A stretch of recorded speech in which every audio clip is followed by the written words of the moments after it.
Zuma recalls South Africa's ruling ANC party says it's time for the president to go.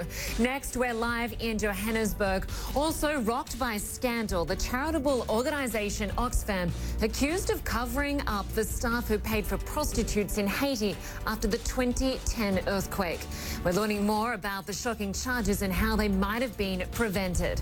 And Hanan watches her baby fight in one of the last remaining facilities where he even stands a chance. But what kind of a world are these babies fighting to live in? Hell on earth in Idlib province, Syria. Not even the hospitals are safe. CNN's Our Damon's exclusive reporting later this hour.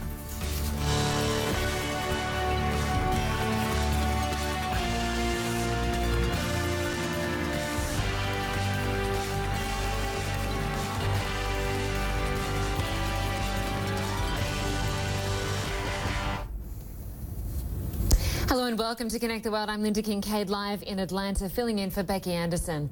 We begin with the show with a major political development in South Africa. The ruling party, the African National Congress, has basically demanded the resignation of the country's president. Jacob Zuma's time in office has been plagued by corruption allegations and scandals. And while there have been many attempts to oust him in the past, there have been many signs things could be different this time. Well, let's bring in CNN's David McKenzie live from Johannesburg to break down what happens next. And David, President Zuma has been recalled, but is technically still the president of South Africa. What happens next? Well, he certainly is the president of South Africa, and this isn't a constitutional move, it's a political move by the party. It was clear when we were sitting outside those closed-door meetings for many hours in Pretoria as they tried to debate this decision that this was a tough one for the party, despite all the scandals surrounding President Jacob Zuma. The decision by the NEC to recall its employees was only taken after exhaustive discussions.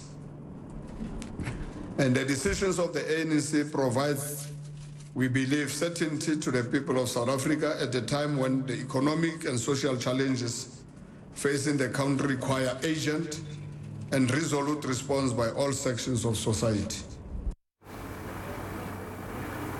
Well, the certainty is still uncertain, in fact, because here's what could happen next. The best case scenario for the ANC, Lynda, is if Jacob Zuma resigns. They haven't given him a timeline, but they did say that they expect some kind of answer tomorrow. He's shown over the years he's always trying to find more political maneuverability. Then, if he doesn't, it moves to Parliament, where the opposition parties are circling. They will bring a no-confidence vote at this stage slated for next week, but that could be moved forward. And that means a simple majority vote in the Parliament, and we expect that some ANC members will join the opposition, could throw out Zuma. Now, if they're unsuccessful with that, or if they go for kind of the nuclear option, they could move towards impeachment. Now, that would require two-thirds majority in Parliament and would be a much tougher ask politically, but it would be a way to punish President Jacob Zuma should the ruling party think he's just digging in. At this point, the ball is in Jacob Zuma's court. It's up to him to decide whether to put himself or the party and the country first. Lynda? So quite a few options there, David. But of course, we know President Zuma has survived no confidence votes in the past. Why could the outcome this time be different? Well, because he's been officially recalled by the party. That's an extraordinary step by the ANC. Now, within the ANC rules, he should be compelled to resign. But he, as I said, has shown that he has sometimes disregard for the norms of politics in this country. You know, there's a general sense in South Africa that his time is up. There's frustration with the economy and anger at the ongoing scandals. You haven't seen South Africans pile onto the streets to ask him to go because I think they've seen this political steps unfolding from the ruling party. But we shouldn't say that this is necessarily the ANC waking up to the scandals or really getting a conscience. I think it's largely about their electoral prospect for 2019. They have to jettison Zuma if they want to really secure their place as head of this parliament in this country, as they have since the dawn of democracy. Lynda? That's right. They want to be in a decent position next year for those elections. David McKenzie, good to have you with us. Thank you very much.